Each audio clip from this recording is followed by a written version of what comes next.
আমরা আজকে যাচ্ছি তাহিরপুর সুনামগঞ্জ, অর্থাৎ যে জায়গাটা সিলেটের একটা অন্যতম দর্শনীয় স্থান। আপনারা অনেকে জানেন টাঙ্গুয়ার হাওর, নীলাদ্রি লেক এবং শিমুল বাগান, অনেকগুলো পিকনিক স্পট আছে, ঘোরাফেরার জায়গা আছে এই সুনামগঞ্জে। তো আমরা এই সুনামগঞ্জের দৃষ্টিনন্দন ঘেরা একটা জায়গায় যাচ্ছি, যেটার নাম হচ্ছে মধ্যনগর বাজার। এবং আপনারা জানেন আমরা সিলেটে বিভিন্ন জায়গায় ডিজিটাল সার্ভের কাজ করে থাকি সিলেট বিভাগ জুড়ে।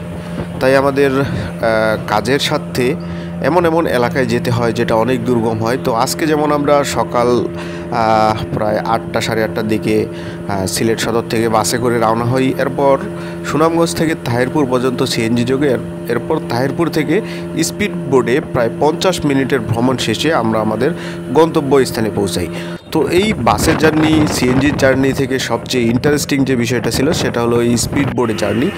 কারণ এইখানে যে নদীর হাওয়াটা, তাহিরপুরের সীমানার পাহাড়ি লুকগুলো এবং সেখান থেকে ভারতের বর্ডারগুলো দেখা যাচ্ছিল, সব মিলিয়ে অসাধারণ ছিল। নদীর বুক চিরে আমরা এগিয়ে যাচ্ছি এবং এই জায়গায় স্পিড বোটে কিন্তু একমাত্র বাহন এই বাজারে আসার। অনেকে নৌকা যোগে আসেন এবং এই দিকের মানুষের বেশিরভাগই পার্সোনাল নৌকা রয়েছে, যেটার সাহায্যে তারা বাজার ঘাট, আত্মীয় স্বজন, এমনকি এখানকার বিয়ে বাড়িগুলোতেও চলাচলের কাজে নৌকা ব্যবহার করা হয়। তো যেহেতু আমি এর আগে স্পিড বোটে চলিনি, তাই পুরো ভ্রমণটা ছিল আমার জন্য রোমাঞ্চকর। আপনারা দেখতেই পাচ্ছেন যে জলরাশির সৌন্দর্যগুলো, সেগুলো সত্যি মানে চোখে একটা আলাদা রকম শান্তি অনুভব হয়।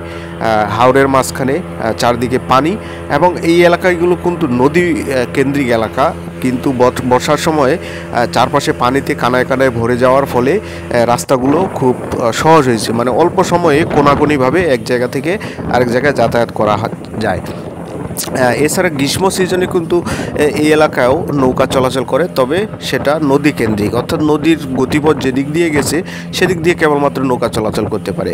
বাট বর্ষা সিজনে প্রচুর পরিমাণ পানি থাকা এবং বিশেষ করে হাওর এলাকায় হাওরগুলো পানিতে কানায় কানায় পরিপূর্ণ হয়, কোনাকুনিভাবে তারা এক জায়গা থেকে আরেক জায়গায় সহজে যেতে পারতেছে। তো আমরা এই স্পিড বোটে প্রায় জনপ্রতি 400 টাকা করে ভাড়া নিয়েছে। প্রায় 40 মিনিটের মতো একটা ভ্রমণ ছিল এবং অন্যান্য যেরকম বাস, সিএনজির মতো প্যাসেঞ্জার তুলে এনারা কিন্তু এই ধরনের স্পিড বোটগুলো বহমান করে। আমরা এখানে একটা ঘাটে পৌঁছেছি এবং এখানে আমরা একটা নৌকা যোগে আমাদের সার্ভে সাইটের কাজে যাব এবং সার্ভে সাইটটা আপনি দেখলেই বলবেন আমি একটা আইল্যান্ডের উপর দাঁড়িয়ে আছি এবং নৌকা দিয়ে কিন্তু এখানকার মাপযোগের কাজটা করা হচ্ছে। মূলত এখানে একটা এগ্রিকালচার ফার্ম করা হবে যতটুকু আমরা জানতে পেরেছি, এবং মোটামুটি এটা উঁচু জায়গা। আমাদেরকে ক্লায়েন্ট জানালো এই জায়গাটা মোটামুটি অনেক উঁচু জায়গা, কিন্তু বর্ষার সিজন হয় এই জায়গাটা পানিতে পরিপূর্ণ হয়ে গেছে। এবং আপনাদেরকে আমি জানাতে চাই যে আমাদের একটা প্রতিষ্ঠান আছে যেটার সাহায্যে আমরা ডিজিটাল সার্ভে করে থাকি, কন্ট্যুর সার্ভে করে থাকি, ড্রোন সার্ভে করে থাকি, আর্টিকা জিপিএস সার্ভে করে থাকি।